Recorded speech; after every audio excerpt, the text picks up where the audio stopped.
Hello, I'm Sarah Fulop. I'm based here in San Diego, California. It's sunny like it normally is. I am currently a biochemist by training. I work at a company here in San Diego, and but my parents are Hungarian immigrants, so most of our family's in Europe. But so I'm Hungarian American, born and raised here in San Diego.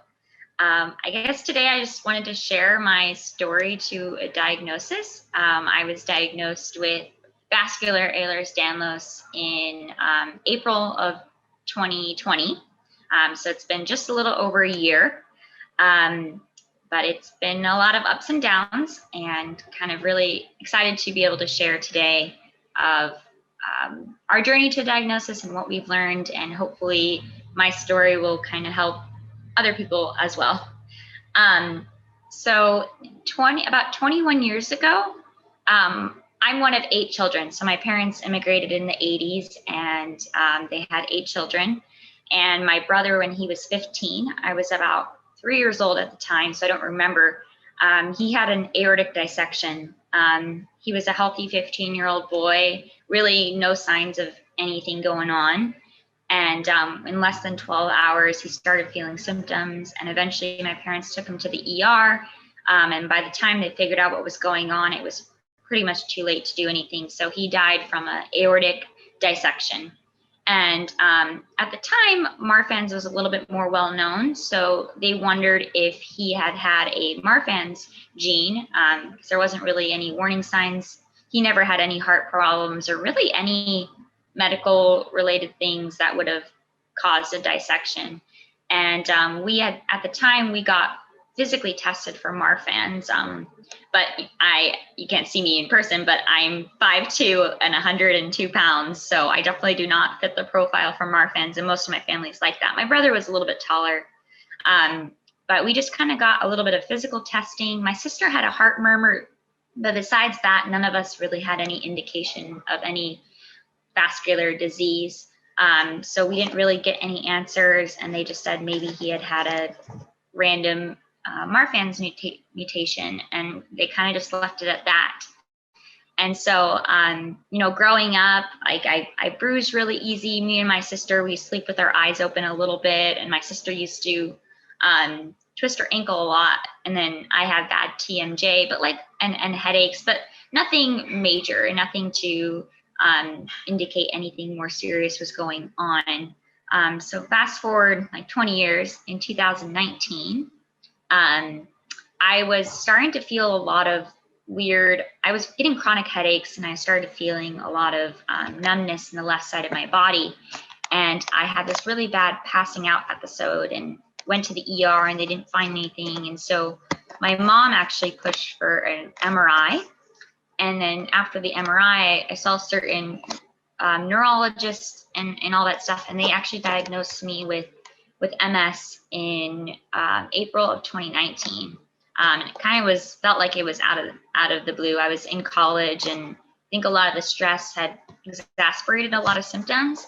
And I had had a spinal tap, and I had had this spinal headache for a week, and I couldn't get out of bed. I couldn't sit up, and it was a terrible experience. So things were already weird going on in my body. And then the week after my spinal tap, I felt this really weird pain in my gut. Like I felt like somebody had punched me in the gut, and I couldn't breathe. And things were going on. So I kind of thought it was in my head. And I was like, okay, what is this weird thing? And even my mom was like, are you sure you're not just freaking out? And so I eventually went into the ER that day, and they said I maybe had pulled a muscle from yoga the day before. But the next few days, the pain kind of kept continuing. I went back to the urgent care once or twice, and I didn't really get any answers. And from my MRI, my MS MRI, he said, oh, you kind of have weird things around your chest area. Maybe you should get a CT. And so I was like, okay, maybe I should get it. And then by the next day, I got a CT scan, and they saw all these blebs on my lungs. And so they actually had found a pneumothorax. And so that year, I had 4 pneumothoraxes and a surgery actually to prevent it, and nothing was helping. I was tested for everything in the book they could think of. couldn't find anything wrong with me. And so this was all 2019. And basically he was like, well, you're stable now, but I don't really know what's going on. And then in March 2020, my sister was 9 months pregnant, and she went in with high blood pressure, and they induced her because they diagnosed her with preeclampsia. And then within the next 2 days, she had to get an emergency C-section because her liver lacerated or burst, and her placenta ruptured or detached. And so they brought the baby out, and luckily the baby, her name is Juniper. She's safe and healthy, but my sister went downhill really fast. And then the next couple of days, she was stable, but like sedated and a lot. And eventually they got the bleeding under control, but then her mitral valve regurgitated. And then in the next week and a half, she actually ended up getting a papillary heart muscle rupture, as well as a colon rupture. And 2 weeks later, she actually passed away. And during that time, they had a feeling it might be vascular Ehlers-Danlos syndrome. My mother had told them about my brother and me and how we never really had answers. And so this was at the Cleveland Clinic. She finally underwent the genetic testing, and fortunately she passed away, but she tested positive for the collagen 3, COL3A1 gene. And so we all got tested after that, and I tested positive, and my mom was a carrier of it, and they think that's what my brother had. So in April 2020, I had just lost my sister and had found out I was diagnosed with this condition. And you know, the grief of losing my sister was one thing, but honestly, when I found out about this diagnosis, I was almost relieved, because for like a year, things were happening and I didn't know what was happening. And it was really stressful not knowing what was going on with my body. It took about 6 months for my brain to really catch up with what it meant.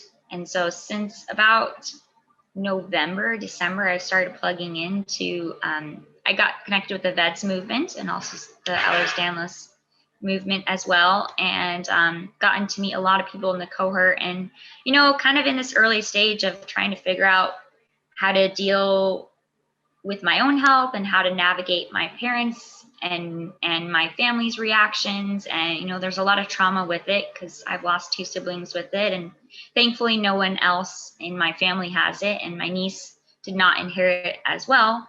But, you know, not only did I lose my sister, I kind of felt like I lost an ally in it as well. And it's not that I didn't want any of my other siblings to have it, but I kind of felt very alone. My mom has a mosaic mutation, meaning that she has like a mutation in part of her body, but not her whole body, but enough to pass it on to her kids.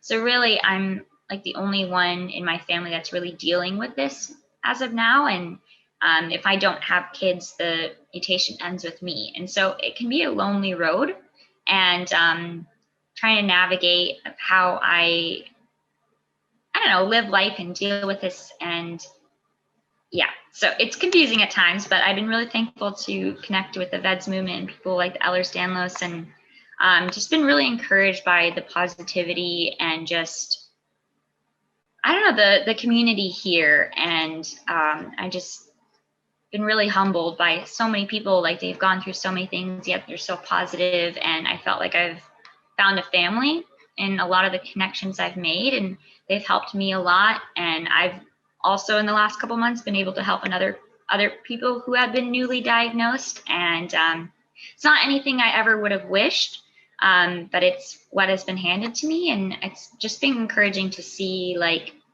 the connections I've made through of it. And, you know, I've kind of have a passion of just, if I can educate people or at least help some more people get diagnosed, and so they don't have to go through the same sad story that a lot of us have been through of losing people we love until we finally get diagnosed. So I'm really excited about this event and really honored to have been able to share my story. So thank you.